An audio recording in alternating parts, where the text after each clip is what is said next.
Gedung Yayasan Lembaga Cornelis Castelin. Jadi, bangunan ini dibangun pada pertengahan abad ke-19 yang awalnya berfungsi sebagai rumah pastori atau pendeta gereja Masehi Depok. Selanjutnya, pada pertengahan abad ke-20, bangunan ini difungsikan sebagai sekolah menengah pertama SMP Kasih. Lalu, saat ini difungsikan sebagai Yayasan Lembaga Cornelis Castelin atau YLCC.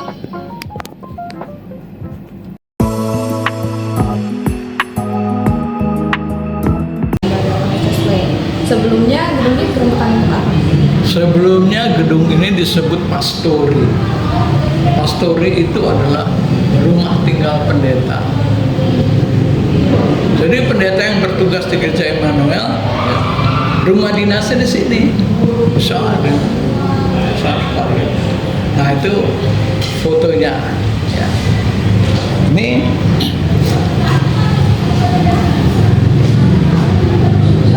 makanan Gereja Immanuel. Ini tahun 1847 ya. Sebelah kiri ini pastori yang sekarang di Katolik.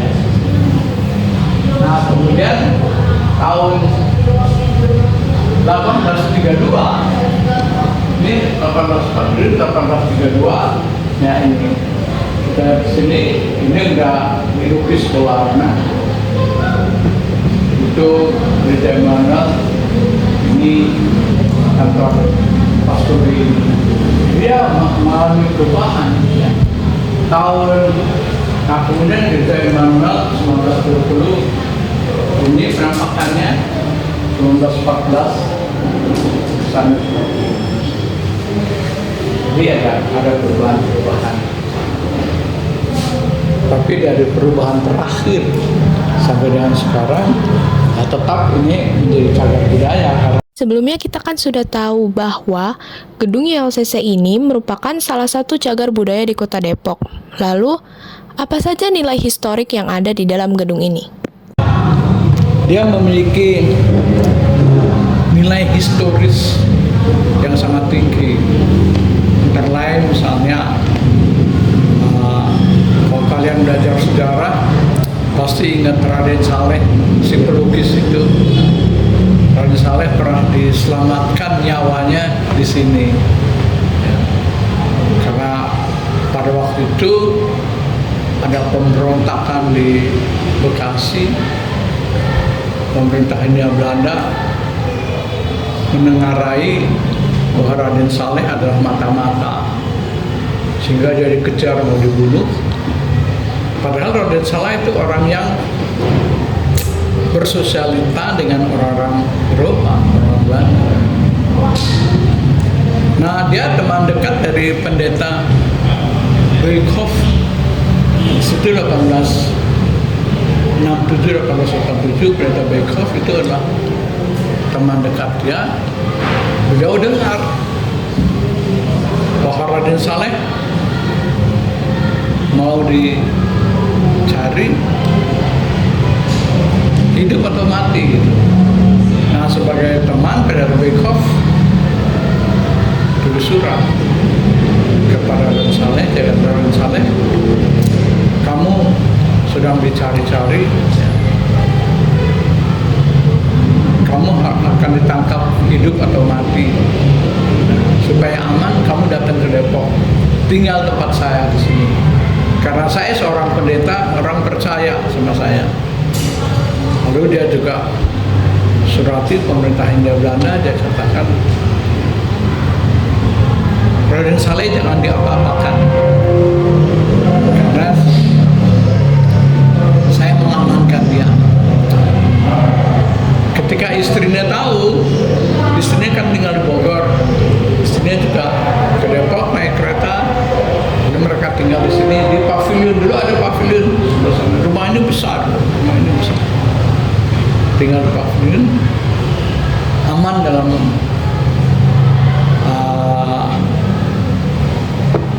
anunya pendeta Beekhoff. Waktu di sini kemudian dikasih tahu ke pemerintah Hindia Belanda, kalau misalnya sudah sama saya, sekarang silahkan datang interogasi dia.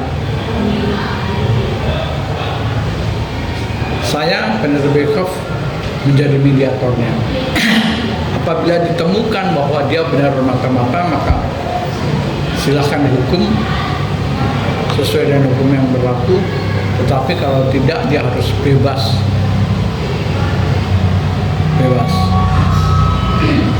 dari segala macam ancamannya. Dia diinterogasi cukup lama sampai akhirnya tidak didapatkan bukti bahwa dia mata-mata, maka dia dilepas. Kemudian Raden Saleh, Penerbit Bekov katakan, mereka tidak menemukan bukti, kamu orang bebas, kamu boleh pulang. Dan saya bilang, enggak, saya mau tinggal di sini lagi 1 pekan lagi, karena dia rasa waktu tempat ini asri, sejuk, ya. Raden Saleh dan istrinya kemudian nambah tinggal di sini satu pekan. Setelah itu baru dia pulang. Jadi Raden Saleh diselamatkan nyawanya di tempat. Ada nilai yang sejarah yang tinggi. Sebelumnya kan kita sudah tahu bahwa gedung YLCC ini dibuat pada pertengahan abad ke-19. Lalu, apakah ada perubahan dari gedung ini? Seperti apakah ada renovasi atau yang lainnya? Renovasi ya, atau dipugar ya, tapi tidak merubah apa tampak atau itu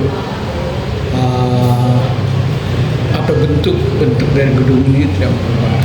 Saya di depan sana kan kita lihat ada kanopinya itu kan itu juga. Kalau yang lama kan dari seng ya, lama dari seng. Kemudian kita tahu seng itu dimakan waktu, bolong-bolong itu udah nggak, kelihatannya udah nggak bagus kan. Makanya kemudian diganti dengan kasih kaso-kaso dan genteng. Hanya sana aja depan. Kalau ini sih masih asli. Sama itu di atas. Ini juga renovasi. Aslinya itu di atas itu papan. Dulu belum ada plafon seperti ini ya, papan-papan.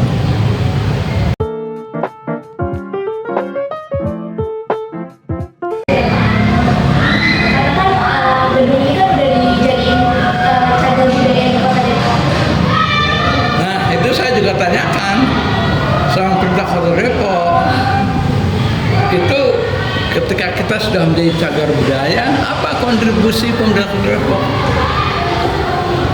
terutama maintenance buat gedung ini, ya kan kita harus melakukan pengecetan segala begitu ya, pemeliharaan kalau ada genteng-genteng yang bocor dan sebagainya. Tapi jawaban Pemerintah Kota Depok adalah objek cagar budaya itu pemeliharaannya adalah menjadi tanggung jawab pemilik objek cagar budaya itu.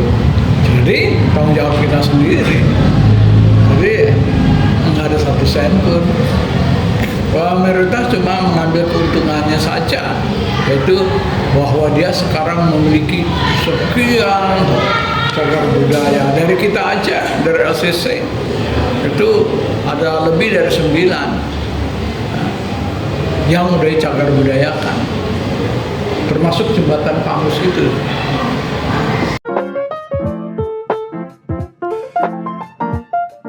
Yayasan Lembaga Orang Pamus Keseleni. Yayasan. Ya. Saya mau cerita di tadi ada Keminto Bestur tuh. Jadi yayasan ini sebenarnya kelanjutan dari Keminto Bestur Depok. Lanjutan dari Keminto Bestur Depok. Karena Keminto Bestur itu memiliki visi dan misi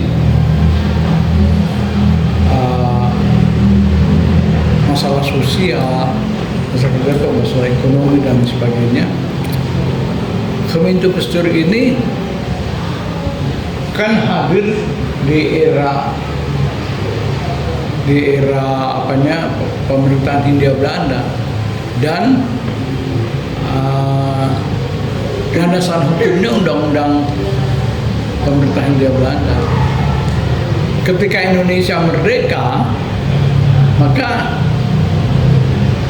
otomatis Kementerian Gesturnya itu sudah tidak bisa operasional karena berdiri atas dasar undang-undang Hindia Belanda, sementara Republik Indonesia sudah memiliki undang-undang sendiri. Maka kemudian dihadirkanlah namanya YLCC tahun 1952. Tahun 1952 sebagai estafet dari Kementerian Gestur yang juga bertanggung jawab sama seperti visi dan misi Kementerian Gestur. Ya, 1952.